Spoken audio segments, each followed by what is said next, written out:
আসসালামু আলাইকুম প্রিয় শ্রোতা বন্ধুরা, স্বাগতম আপনাদের প্রিয় চ্যানেল মারুফা ভয়েসে। আজ আমরা শুনব ধনী ব্যবসায়ী আব্দুল রহিমের গল্প। তাহলে চলুন বন্ধুরা, বেশি কথা না বলে আমাদের আজকের ভিডিও শুরু করি। অনেক পুরনো দিনের কথা, একটি সুন্দর গ্রাম ছিল যেখানে সবুজ ক্ষেত এবং পরিষ্কার পানির ঝর্ণা ছিল। এই গ্রামে এক ধনী ব্যবসায়ী থাকত যার নাম ছিল আব্দুল রহিম। আব্দুল রহিমের ধন সম্পদের খ্যাতি দূর দূরান্ত পর্যন্ত ছড়িয়েছিল। তার বড় বড় প্রাসাদ, সোনা রূপার গহনা এবং অনেক চাকরবাকর ছিল। আব্দুল রহিম নিজের সম্পদের উপর খুব অহংকার করত এবং প্রায়ই নিজেকে গ্রামের সবচেয়ে সম্মানিত ব্যক্তি বলে মনে করত। সে গরিবদের তাচ্ছিল্যের দৃষ্টিতে দেখত এবং তাদের নিজের দরজা থেকে খালি হাতে ফিরিয়ে দিত। তার অন্তরে দয়ার কোনো নাম নিশানা ছিল না, শুধু অহংকার ছিল যা দিন দিন বেড়েই চলত। গ্রামে একজন বৃদ্ধ দরবেশও থাকত যার নাম ছিল বাবা করিম। বাবা করিম আল্লাহর নেক বান্দা ছিলেন এবং সব সময় মানুষের সাহায্য করতেন। তিনি সাধারণ পোশাক পরতেন, মাটিতে ঘুমাতেন এবং মানুষ তাকে যা দিত তার বেশিরভাগই গরিবদের মাঝে বিলিয়ে দিতেন। তার জীবন আল্লাহর হুকুমে চলত। একদিন বাবা করিম আব্দুল রহিমের প্রাসাদের বাইরে এলেন এবং দরজায় কড়া নাড়লেন। তিনি ক্লান্ত কণ্ঠে বললেন, বাবা, আমি খুব তৃষ্ণার্ত, আমাকে কি একটু পানি পান করাবে? আব্দুল রহিমের চাকর এই কথা তার মালিককে জানালো যে সে সময় নিজের প্রাসাদে বসে নিজের সম্পদ গুনছিল। আব্দুল রহিম রেগে গিয়ে বলল, ওই বৃদ্ধকে বলে দাও যে আমার কাছে এত সময় নেই যে আসা প্রত্যেক ফকিরকে পানি পান করাবো। আমি খুব ব্যস্ত মানুষ, তাকে বলো যেন এখান থেকে চলে যায় এবং আমাকে বিরক্ত না করে। চাকরটি মাথা নিচু করে সায় দিল এবং তাড়াতাড়ি বাইরে চলে গেল। চাকরটি বাবা করিমকে আব্দুল রহিমের বার্তা শোনাল। বাবা করিম তা শুনলেন এবং হেসে বললেন, বাবা, নিজের মালিককে বলো যে সম্পদ আল্লাহর দেওয়া নেয়ামত। যে এই নেয়ামতের শুকরিয়া আদায় করে না এবং অহংকারে লিপ্ত হয়, আল্লাহ তার কাছ থেকে নিজের নেয়ামত ছিনিয়ে নেন। বাবা করিমের কথা শুনে আব্দুল রহিমের খুব রাগ হল। সে তার চাকরদের নির্দেশ দিল যে এই বৃদ্ধকে গ্রাম থেকে বের করে দাও। চাকরেরা বাবা করিমকে ধাক্কা দিয়ে গ্রামের সীমানা পর্যন্ত পৌঁছে দিল। বাবা করিম আকাশের দিকে তাকালেন এবং আস্তে করে দোয়া করলেন, হে আল্লাহ, এই অহংকার ভেঙে দাও। সেই রাতে আব্দুল রহিম তার প্রাসাদে আরামে ঘুমাচ্ছিল যখন হঠাৎ প্রবল ঝড় এলো। ঝড় এতই শক্তিশালী ছিল যে গাছপালা উপড়ে গেল, ছাদ উড়ে গেল এবং মানুষের ঘরবাড়ির ক্ষতি হলো। কিন্তু সবচেয়ে বেশি ক্ষতি হলো আব্দুল রহিমের প্রাসাদের, যার দেওয়াল ভেঙে গেল এবং ছাদ ধসে পড়ল। আব্দুল রহিমের চোখ খুলতেই সে দেখল যে তার প্রাসাদ ধ্বংস হয়ে গেছে। তার সোনা রূপার গহনা, দামি কার্পেট এবং সম্পদের অনেক বড় অংশ ঝড়ে ভেসে গিয়েছিল। আব্দুল রহিম ভয়ে কাঁপতে কাঁপতে বাইরে বের হলো এবং দেখল যে তার অনেক সম্পদ নষ্ট হয়ে গেছে। তার চোখ দিয়ে পানি পড়তে লাগল। আব্দুল রহিম অবাক হয়ে দেখছিল যে গ্রামের অন্য ঘরগুলো ঝড়ে ক্ষতিগ্রস্ত হয়েছে, কিন্তু তার প্রাসাদের মতো এতটা নয়। সে ভাবল, এটা কি নিছকই কোনো কাকতলীয় ব্যাপার, নাকি আমার অহংকারের শাস্তি? তার মনে বাবা করিমের কথাগুলো প্রতিধ্বনিত হচ্ছিল। সম্পদ আল্লাহর দেওয়া নেয়ামত। যে এই নেয়ামতের শুকরিয়া আদায় করে না এবং অহংকারে লিপ্ত হয়, আল্লাহ তার কাছ থেকে নিজের নেয়ামত ছিনিয়ে নেন। সকাল হতেই আব্দুল রহিম তার ধ্বংসপ্রাপ্ত প্রাসাদের ধ্বংসস্তূপে বসে ভাবছিল। তার সম্পদের বড় অংশ নষ্ট হয়ে গিয়েছিল। চাকর বাকর সবাই পালিয়ে গিয়েছিল। আগে যেখানে তার কাছে সবকিছু ছিল, এখন কিছুই ছিল না। সে আকাশের দিকে তাকালো এবং ভাবল, সত্যি কি আমার অহংকারই আমার ধ্বংসের কারণ হলো? আব্দুল রহিম তার ধ্বংসপ্রাপ্ত প্রাসাদ থেকে বেরিয়ে গ্রামের দিকে চলল। রাস্তায় মানুষ তাকে দেখে নিজেদের মধ্যে কথা বলছিল। কিছু মানুষ তাকে নিয়ে উপহাস করল, দেখো, এই হলো সেই অহংকারী ব্যবসায়ী যে গতকাল পর্যন্ত নিজের সম্পদ নিয়ে গর্ব করত, আজের কি অবস্থা হয়েছে। কিছু মানুষ আব্দুল রহিমকে দেখে খুশি হচ্ছিল, কারণ সে কখনো তাদের সম্মান দেয়নি। কিন্তু গ্রামে এমন মানুষও ছিল যাদের তার অবস্থা দেখে দুঃখ হল। গ্রামের এক বৃদ্ধা যে তাকে ছোটবেলা থেকে চিনত তার কাছে এলো এবং বলল, বাবা, আল্লাহর সিদ্ধান্তে গভীর প্রজ্ঞা থাকে। আব্দুল রহিম বৃদ্ধার দিকে তাকালো এবং জিজ্ঞেস করল, মা, আপনার কথার মানে কি? বৃদ্ধা হেসে বলল, বাবা, তোমার সম্পদ তোমাকে আল্লাহর থেকে দূরে নিয়ে গিয়েছিল। তুমি নিজেকে সবচেয়ে বড় মনে করতে শুরু করেছিলে। হয়তো এখন সময় এসেছে যে তুমি নিজের আসল পরিচয়কে চেনো। আব্দুল রহিমের মনে বৃদ্ধার কথাগুলো প্রতিধ্বনিত হতে থাকল। সে ভাবতে লাগল যে সত্যি কি সে ভুল পথ বেছে নিয়েছিল। সে স্মরণ করল কিভাবে সে গরিবদের নিজের দরজা থেকে খালি হাতে ফিরিয়ে দিত, কিভাবে সে মানুষের সাথে তাচ্ছিল্যের আচরণ করত এবং কিভাবে সে বাবা করিমের মতো পবিত্র অন্তরের মানুষের অপমান করেছিল। সন্ধ্যা হয়ে গেল এবং আব্দুল রহিমের কাছে থাকার মতো কোনো জায়গা ছিল না। সে ক্ষুধার্ত ও তৃষ্ণার্ত ছিল, কিন্তু এখন কেউই তাকে খাবার খাওয়াতে রাজি ছিল না। সে গ্রামের বাইরে একটি গাছের নিচে বসে পড়ল এবং ভাবতে লাগল যে এখন কি করা যায়। সে ভয় পাচ্ছিল যে কাল সে কি খেতে পাবে। হঠাৎ সে কারো পায়ের শব্দ শুনতে পেল। সে ঘুরে দেখল যে তিনি সেই বাবা করিম যাকে সে গতকাল নিজের প্রাসাদ থেকে বের করে দিয়েছিল। আব্দুল রহিম লজ্জিত হল এবং নিজের মাথা নিচু করে নিল। বাবা করিম তার কাছে এলেন এবং নিজের হাতে ধরা রুটি ও পানির বোতল তাকে দিয়ে দিলেন। বাবা, এটা খেয়ে নাও, বাবা করিম ভালোবেসে বললেন। আব্দুল রহিমের চোখে পানি চলে এলো। সে বলল, বাবা, আমি আপনার সাথে খুব খারাপ আচরণ করেছি, তবুও আপনি আমার সাহায্য করছেন। বাবা করিম হাসলেন। বাবা, ইসলাম আমাদের শেখায় যে ক্ষমা করা এবং সাহায্য করা আমাদের দায়িত্ব, বিশেষ করে যখন কেউ বিপদে থাকে। বাবা করিম আব্দুল রহিমকে জানালেন যে তিনি তাকে নিজের সাথে নিয়ে যেতে চান, যেখানে তিনি ছোট কুঁড়ে ঘরে থাকেন। আব্দুল রহিম জিজ্ঞেস করল, বাবা, আপনি আমাকে নিজের সাথে কেন নিয়ে যেতে চান? আমি আপনার এত অপমান করেছি। বাবা করিম জবাব দিলেন, কারণ আমি দেখতে পাচ্ছি যে তোমার অন্তরে পরিবর্তন আসছে। সেই রাতে আব্দুল রহিম বাবা করিমের সাথে তার কুঁড়েঘরে গেল। এই কুঁড়েঘরটি খুব ছোট এবং সাধারণ ছিল, কিন্তু এতে প্রশান্তি ছিল। বাবা করিম তাকে কিছু খাবার খাওয়ালেন এবং ঘুমানোর জন্য একটি মাদুর দিলেন। শুয়ে শুয়ে আব্দুল রহিম ভাবছিল যে সে এত বছর ধরে সম্পদের নেশায় মত্ত ছিল, কিন্তু আজ এই ছোট্ট কুঁড়েঘরে সে যে প্রশান্তি পেল তা তার প্রাসাদে কখনো পায়নি। সকাল হলে আব্দুল রহিম বাবা করিমের সাথে ফজরের নামাজ আদায় করার জন্য উঠল। অনেক বছর পর সে নামাজ পড়ছিল। যখন সে সম্পদশালী ছিল তখন তার নামাজের চিন্তা ছিল না, কিন্তু আজ সে অনুভব করল যে আল্লাহর সামনে সিজদা করার মাঝে কত প্রশান্তি আছে। নামাজের পর বাবা করিম তাকে পবিত্র কুরআন তিলাওয়াত করে শোনালেন। বাবা করিম আব্দুল রহিমকে বললেন, বাবা, আজ আমরা গ্রামে যাব এবং মানুষের সাহায্য করব। আব্দুল রহিম অবাক হল। বাবা, মানুষ আমাকে দেখে হাসবে, আমি তাদের সাথে খুব খারাপ আচরণ করেছি। বাবা করিম হাসলেন। এটাই তো আসল পরীক্ষা, নিজের অহংকার ভাঙা এবং মানুষের সেবা করা। দুজনেই গ্রামে গেলেন, যেমনটা আব্দুল রহিম ভেবেছিল। মানুষ তাকে দেখে হাসছিল এবং নিজেদের মধ্যে কথা বলছিল। কেউ কেউ কটাক্ষও করল, দেখো, এই হলো আমাদের অহংকারী ব্যবসায়ী যে আজ ফকিদের মতো ঘুরছে। আব্দুল রহিম লজ্জা অনুভব করল, কিন্তু বাবা করিম তাকে ধৈর্য ধারণ করতে বললেন।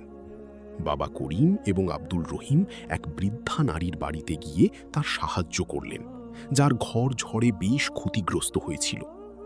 আব্দুল রহিম সারা দিন পরিশ্রম করল এবং বৃদ্ধার ঘর মেরামত করল।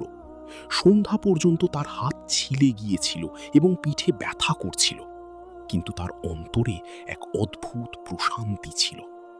বৃদ্ধা নারী আব্দুল রহিমকে চিনে ফেললেন এবং বললেন, তুমি সেই ধনী ব্যবসায়ী না যে কখনো আমার সাহায্য করেনি যখন আমি তোমার দরজায় এসেছিলাম? আব্দুল রহিম লজ্জায় মাথা নিচু করে নিল। বৃদ্ধা হেসে বললেন, যাকগে, আজ তুমি সাহায্য করেছ, আল্লাহ তোমাকে এর প্রতিদান দেবেন। পরের কয়েকদিন ধরে আব্দুল রহিম বাবা করিমের সাথে গ্রামে ঘুরতে থাকল এবং মানুষের সাহায্য করতে থাকল। ধীরে ধীরে মানুষের আচরণও তার প্রতি নরম হতে লাগল।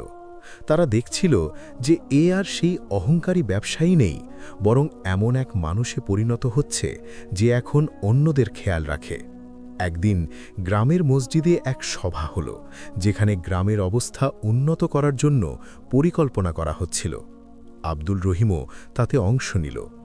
যখন তার পালা এলো, তখন সে দাঁড়িয়ে বলল, আমি আপনাদের সবার সাথে খুব খারাপ আচরণ করেছি। আমি ক্ষমা চাইছি এবং কথা দিচ্ছি যে আজকের পর থেকে আপনাদের সেবা করব। মানুষ আব্দুল রহিমের এই কথা শুনে অবাক হয়ে গেল। কিছু মানুষ তাকে ক্ষমা করে দিল, কেউ কেউ এখনও সন্দেহের মধ্যে ছিল। বাবা করিম আব্দুল রহিমের কাঁধে হাত রাখলেন এবং বললেন, বাবা, এই পথ চলা সহজ হবে না, কিন্তু তুমি সঠিক পথে আছো।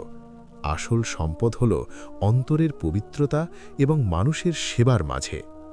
সময় পেরিয়ে যেতে লাগল এবং আব্দুল রহিম বাবা করিমের কাছ থেকে ইসলামের নীতিমালা এবং নৈতিকতা শিখতে থাকল। সে বুঝল কিভাবে ইসলামে অহংকারের কোনো স্থান নেই এবং কিভাবে বিনয় ও দানশীলতার মতো গুণাবলী একজন মুসলমানকে সুসজ্জিত করে। তার অন্তর থেকে অহংকারের মরিচা ধীরে ধীরে পরিষ্কার হতে লাগল এবং তার জায়গা ভালোবাসা ও সহানুভূতি নিয়ে নিল। এক রাতে যখন আব্দুল রহিম বাবা করিমের সাথে বসেছিল, তখন বাবা জিজ্ঞেস করলেন, বাবা, তোমার কি নিজের পুরনো জীবনের কথা মনে পড়ে? আব্দুল রহিম জবাব দিল, বাবা, সেই সম্পদ আমার কাছে কোনো অর্থ রাখে না। আমি তাতে নিমজ্জিত হয়ে নিজের আত্মাকে ফকির বানিয়ে নিয়েছিলাম। আজ আমি বাহ্যিকভাবে গরিব, কিন্তু আমার অন্তর ধনী, কারণ তাতে এখন আল্লাহর ভালোবাসা এবং সৃষ্টিকুলের সেবার আবেগ আছে। 6 মাস পেরিয়ে গিয়েছিল এবং আব্দুল রহিমের জীবনে অনেক বড় পরিবর্তন এসে গিয়েছিল। সে এখন বাবা করিমের সাথে থাকত এবং তার মতো সাধারণভাবে জীবনযাপন করত। গ্রামের মানুষও এখন তাকে সম্মানের চোখে দেখতে শুরু করেছিল। সে এখন প্রতিদিন মসজিদে নামাজ পড়ত, কোরআন তেলাওয়াত করত এবং গরিবদের সাহায্য করত। একদিন গ্রামে এক ধনী ব্যবসায়ী এলো, যে আব্দুল রহিমের পুরনো বন্ধু ছিল। সে আব্দুল রহিমকে সাধারণ পোশাকে দেখে অবাক হয়ে গেল। সে জিজ্ঞেস করল, আব্দুল রহিম, তুমি এটা কি অবস্থা করে রেখেছ? তুমি তো খুব ধনী ছিলে, এখন এই ফকিরি হালে কেন আছো? চলো আমার সাথে, আমি তোমাকে পুনরায় ধনী বানিয়ে দেব। আব্দুল রহিম হেসে জবাব দিল, বন্ধু, আমি আগের চেয়ে অনেক বেশি ধনী। আমার সম্পদ এখন মনের ধন। ব্যবসায়ীটি উপহাস করে বলল, এই কথাগুলো ছাড়ো। আমি জানি যে ভেতর থেকে তুমি এখনও সম্পদ চাও। আল্লাহ তোমাকে পরীক্ষা করেছেন এবং তুমি ব্যর্থ হয়েছ। ব্যবসায়ীটির কথাগুলো আব্দুল রহিমের মনে প্রতিধ্বনিত হতে লাগল। সে কি সত্যি বলছিল? তার অন্তরে কি এখনও সম্পদের আকাঙ্ক্ষা ছিল? সেই রাতে আব্দুল রহিমের ঘুম এলো না। সে অস্থির হয়ে ভাবতে থাকল যে তার এই পরিবর্তন নিছকই কোনো লোক দেখানো ব্যাপার নয় তো? তার অন্তরে কি এখনও সেই পুরনো অহংকার বিদ্যমান আছে? পরের দিন সকালে আব্দুল রহিম বাবা করিমের কাছে নিজের পেরেশানির কথা উল্লেখ করল। বাবা করিম শান্তভাবে শুনলেন এবং তারপর বললেন, বাবা, এটা শয়তানের চাল। সে তোমাকে পুরনো পথে ফিরিয়ে নিয়ে যেতে চায়। আসল পরীক্ষা তো এখন, যখন তোমার সামনে পুনরায় দুনিয়ার লোভ তুলে ধরা হবে। কয়েকদিন পর সেই ব্যবসায়ী আবার এলো এবং আব্দুল রহিমকে এমন এক খবর দিল যা তাকে অবাক করে দিল। ব্যবসায়ীটি বলল, তোমার একটি পুরনো ব্যবসা এখনও চলছে, তার লাভ আমি তোমার জন্য জমিয়ে রেখেছি। এই নাও, এতে 1 লাখ দিরহাম আছে। তুমি তোমার পুরনো জীবন আবার শুরু করতে পারো। আব্দুল রহিম থলিতে সোনার মুদ্রা দেখে এক মুহূর্তের জন্য চুপ হয়ে গেল। তার মনে ভাবনা আসতে শুরু করল। সে আবার ধনী হতে পারে, একটি নতুন প্রাসাদ বানাতে পারে, ভালো পোশাক পরতে পারে। কিন্তু তারপর তার সেই ঝোড়ো রাতের কথা মনে পড়ল, যখন তার অহংকার ভেঙে গিয়েছিল এবং সে নিজের আসল জীবনের পথ খুঁজে পেয়েছিল। আব্দুল রহিম থলিটি ব্যবসায়ীর দিকে ফিরিয়ে দিল এবং বলল, বন্ধু, আমি তোমার ভালোবাসার প্রতি কৃতজ্ঞ, কিন্তু আমার আর এই সম্পদ চাই না। আমি নিজের জীবন আল্লাহর পথে ওয়াকফ করে দিয়েছি। ব্যবসায়ী অবাক হয়ে গেল। তুমি কি পাগল হয়ে গেছ? এত বড় অঙ্ক প্রত্যাখ্যান করছ? আব্দুল রহিম হাসল। আমি পাগল নই, বরং প্রথমবারের মতো বুদ্ধিমান হয়েছি। হ্যাঁ, আমার এই টাকা চাই, কিন্তু নিজের জন্যে নয়। সে ব্যবসায়ীকে জানালো যে সে গ্রামে একটি মাদ্রাসা এবং একটি হাসপাতাল বানাতে চায়, যেখানে গরিব শিশুরা শিক্ষা পাবে এবং রোগীদের বিনামূল্যে চিকিৎসা হবে। তুমি কি এই মহৎ কাজে আমার সাহায্য করবে? ব্যবসায়ী আব্দুল রহিমের কথা শুনে খুব প্রভাবিত হল। সে কখনো ভাবেনি যে সেই অহংকারী আব্দুল রহিম এতটা বদলে যাবে। সে বলল, আমি তোমাকে পরীক্ষা করতে চেয়েছিলাম। এটা দেখতে চেয়েছিলাম যে তুমি সত্যি বদলে গেছো কিনা। আমি খুশি যে তুমি এই পরীক্ষায় উত্তীর্ণ হয়েছ। ব্যবসায়ী আব্দুল রহিমকে জড়িয়ে ধরল এবং কথা দিল যে সে তার মহৎ কাজে সব ধরনের সাহায্য করবে। আব্দুল রহিম এবং ব্যবসায়ী মিলে গ্রামে মাদ্রাসা এবং হাসপাতাল বানানোর কাজ শুরু করে দিল। গ্রামের মানুষও এই কাজে যুক্ত হয়ে গেল। কিছু মানুষ মজুরের কাজ করত, কিছু জিনিসপত্র আনত এবং কিছু মানুষ খাবার রান্না করে সবাইকে খাওয়াত। পুরো গ্রাম একটি পরিবারের মতো মিলে কাজ করছিল এবং আব্দুল রহিম এই সব কিছুর চালিকা শক্তি হয়ে উঠেছিল। বাবা করিম আব্দুল রহিমের এই পরিবর্তন দেখে খুব খুশি ছিলেন। একদিন তিনি আব্দুল রহিমকে বললেন, বাবা, তুমি প্রমাণ করে দিয়েছ যে মানুষ যখন চায় তখন নিজেকে বদলাতে পারে। তোমার অহংকার যা তোমার ধ্বংসের কারণ হয়েছিল এখন তার জায়গা বিনয় নিয়ে নিয়েছে এবং এটাই তোমার সফলতার রহস্য। মাদ্রাসা এবং হাসপাতালের কাজ দ্রুত চলছিল, কিন্তু হঠাৎ এক বিপদ এসে পড়ল। পানির ঝর্ণা যা গ্রামকে পানি সরবরাহ করত তা শুকাতে লাগল। মানুষ চিন্তিত হয়ে পড়ল। পানি ছাড়া না ফসল ফলতে পারত আর না মানুষ বেঁচে থাকতে পারত। গ্রামে ভয় ও অস্থিরতা ছড়িয়ে পড়ল। আব্দুল রহিম গ্রামবাসীদের জড়ো করল এবং বলল, আমাদের সাহস হারালে চলবে না, আল্লাহ আমাদের সাথে আছেন।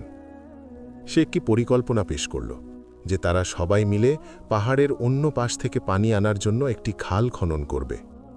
কিছু মানুষ বলল যে এটা অসম্ভব, কিন্তু আব্দুল রহিম তাদের সাহস বাড়াল। কাজটা খুব কঠিন ছিল। দিন রাত পরিশ্রম করতে হলো। আব্দুল রহিম সবার সামনে থেকে কাজ করত। যে আগে ধনী ব্যবসায়ী ছিল সে এখন মাটিতে মাখামাখি হয়ে অন্যদের সাথে কাঁধে কাঁধ মিলিয়ে কাজ করছিল। বাবা করিম তার ধৈর্য এবং দৃঢ়তা দেখে দোয়া করতে থাকতেন। একদিন যখন তারা সবাই কাজ করছিল তখন হঠাৎ মাটি থেকে পানির একটি ঝর্ণা ফুটে বের হলো। সবাই অবাক হয়ে গেল। আব্দুল রহিম আকাশের দিকে তাকালো এবং আল্লাহর শুকরিয়া আদায় করল। গ্রামবাসীদের আনন্দের সীমা রইল না। তারা এই ঝর্ণার নাম রহমতের ঝর্ণা রেখে দিল। পানির সমস্যা সমাধান হওয়ার পর মাদ্রাসা এবং হাসপাতাল বানানোর কাজ দ্রুত এগিয়ে চলল।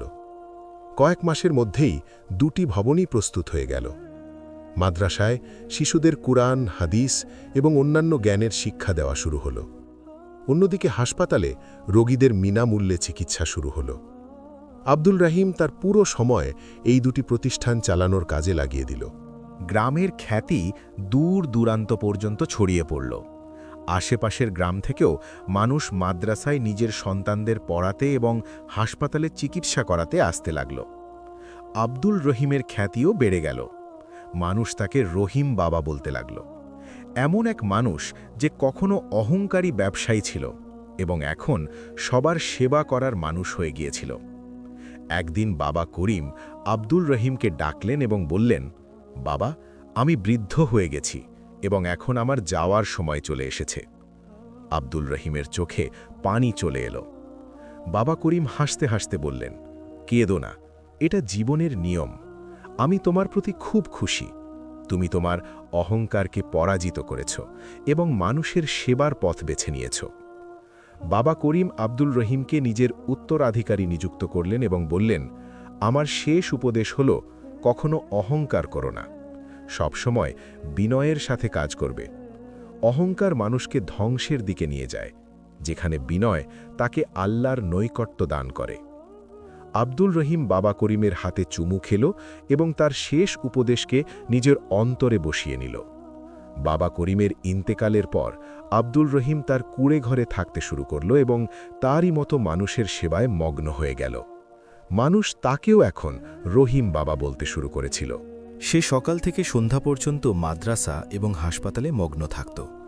শিশুদের শিক্ষা দিত এবং রোগীদের চিকিৎসা করত। বছর পেরিয়ে যেতে লাগল। আব্দুল রহিমের চুল সাদা হতে লাগল, কিন্তু তার সেবার আবেগ কম হল না। গ্রাম এখন আগের চেয়ে অনেক বেশি সুখী ছিল। মাদ্রাসা এবং হাসপাতাল বড় হয়ে গিয়েছিল। মানুষের মাঝে পারস্পরিক ভালোবাসা এবং ভ্রাতৃত্ব বেড়ে গিয়েছিল। দূর দূরান্ত থেকে মানুষ আব্দুল রহিমের কাছ থেকে উপদেশ এবং দোয়া নিতে আসত। একদিন গ্রামে এক ধনী শাহজাদা নিজের কাফেলার সাথে এলো। সে শুনেছিল যে এই গ্রামে একজন জ্ঞানী মানুষ থাকেন যার উপদেশ মানুষের জীবন বদলে দেয়। শাহজাদা খুব অহংকারী ছিল, নিজের সম্পদ এবং শক্তির উপর অহংকার করত এবং মানুষের সাথে তাচ্ছিল্যের আচরণ করত, ঠিক যেমনটা আব্দুল রহিমও ছিল। শাহজাদা আব্দুল রহিমের সাথে দেখা করতে গেল, কিন্তু যখন তাকে একটি ছোট্ট কুঁড়ে ঘরে থাকা সাধারণ পোশাক পরা এক বৃদ্ধ লোককে দেখানো হলো, তখন সে অবাক হয়ে গেল। সে ভেবেছিল যে সেই কোনো মহান জ্ঞানী মানুষের সাথে দেখা করবে যে বড় প্রাসাদে থাকে। শাহজাদা তাচ্ছিল্য করে বলল, এই হলো সেই বিখ্যাত জ্ঞানী মানুষ, একে তো একজন গরিব ফকির মনে হচ্ছে। আব্দুল রহিম শাহজাদাকে ভেতরে আসার দাওয়াত দিল এবং নিজের মাদুরে বসাল। শাহজাদা অনিচ্ছার সাথে বসে পড়ল। আব্দুল রহিম জিজ্ঞেস করল, শাহজাদা, আমার মতো গরিব ফকিরের সাথে দেখা করার কি কোনো বিশেষ উদ্দেশ্য আছে? শাহজাদা জবাব দিল, আমি শুনেছিলাম যে তুমি খুব জ্ঞানী মানুষ, কিন্তু আমি তো কোনো বিশেষ ব্যাপার দেখতে পাচ্ছি না। আব্দুল রহিম হেসে দিল, কারণ তার নিজের অতীত মনে পড়ে গেল। সে বলল, শাহজাদা, আমি তোমাকে একটি গল্প শোনাচ্ছি। এবং তারপর সে নিজের গল্প শোনাতে শুরু করল। কিভাবে সে একসময় একজন অহংকারী ব্যবসায়ী ছিল, কিভাবে সে গরিবদের সাহায্য করতে অস্বীকার করেছিল এবং কিভাবে তার অহংকার তার ধ্বংসের কারণ হয়েছিল। সে জানালো কিভাবে বাবা করিম তাকে শিখিয়েছিলেন যে আসল সম্পদ হল অন্তরের পবিত্রতা এবং মানুষের সেবার মাঝে। শাহজাদা গল্প শুনে গভীর ভাবনায় ডুবে গেল। তার মনে হল যে আব্দুল রহিমের গল্প তার নিজের জীবনেরই আয়না। সেও তো নিজের সম্পদ এবং শক্তির ওপর এতটা অহংকারী যে অন্যদের পরোয়া করে না। তার পরিণতিও কি তেমনই হবে যেমনটা আব্দুল রহিমের হয়েছিল? প্রথমবারের মতো তার অন্তরে ভয় এবং লজ্জার অনুভূতি জন্ম নিল। শাহজাদা আব্দুল রহিমের হাত ধরে ফেলল এবং বলল, বাবা, আমাকে ক্ষমা করে দিন। আমিও আপনার মতো অহংকারে ডুবেছিলাম। আপনি আমাকে সত্য পথ দেখিয়ে দিয়েছেন। আপনি কি আমাকেও শেখাবেন কিভাবে আমি নিজের অহংকার ছেড়ে মানুষের সেবা করতে পারি? আব্দুল রহিম হেসে তাকে জড়িয়ে ধরল এবং বলল, বাবা, নিজের ভুল স্বীকার করাই হল এর প্রথম ধাপ। শাহজাদা কিছুদিন গ্রামে কাটাল এবং আব্দুর রহিমের কাছ থেকে অনেক কিছু শিখল। সে দেখল কিভাবে আব্দুর রহিম মানুষের সেবা করে, কিভাবে সে শিশুদের ভালোবেসে পড়ায় এবং কিভাবে সে রোগীদের দেখাশোনা করে। শাহজাদাও এই কাজগুলোতে হাত মেলাতে শুরু করল। সে জীবনে প্রথমবারের মতো প্রশান্তি এবং আনন্দের অনুভূতি পেল। সে ভাবল, কতটা অন্ধ ছিলাম আমি যে নিজের সম্পদ এবং শক্তির মাঝে আনন্দ খুঁজছিলাম, যেখানে আসল আনন্দ তো অন্যদের সেবার মাঝে। যখন শাহজাদা নিজের দেশে ফিরে যেতে লাগল, তখন আব্দুল রহিম তাকে শেষ উপদেশ দিল, বাবা, অহংকার হল এমন এক বিষ যা মানুষের অন্তরকে খেয়ে ফেলে এবং তাকে অন্ধ করে দেয়। সব সময় মনে রাখবে যে আমরা সবাই আল্লাহর বান্দা এবং সবচেয়ে বড় সেই যে মানুষের সেবা করে। অহংকারের পরিণতি সব সময় ধ্বংস, যেখানে বিনয়ের পরিণতি সব সময় সফলতা। প্রিয় বন্ধুরা, আশা করি আপনাদের গল্পটি পছন্দ হয়েছে। যদি গল্পটি ভালো লেগে থাকে তবে আমাদের চ্যানেল মারুফা ভয়েসকে সাবস্ক্রাইব করে দিন এবং বেল আইকনটি চেপে দিন, যাতে প্রতিটি আগত শিক্ষণীয় এবং নৈতিক গল্প যথাসময়ে আপনাদের কাছে পৌঁছাতে পারে। কমেন্টে আপনাদের মূল্যবান মতামত অবশ্যই জানাবেন। ভিডিওটি দেখার জন্য অনেক অনেক ধন্যবাদ। আল্লাহ হাফেজ।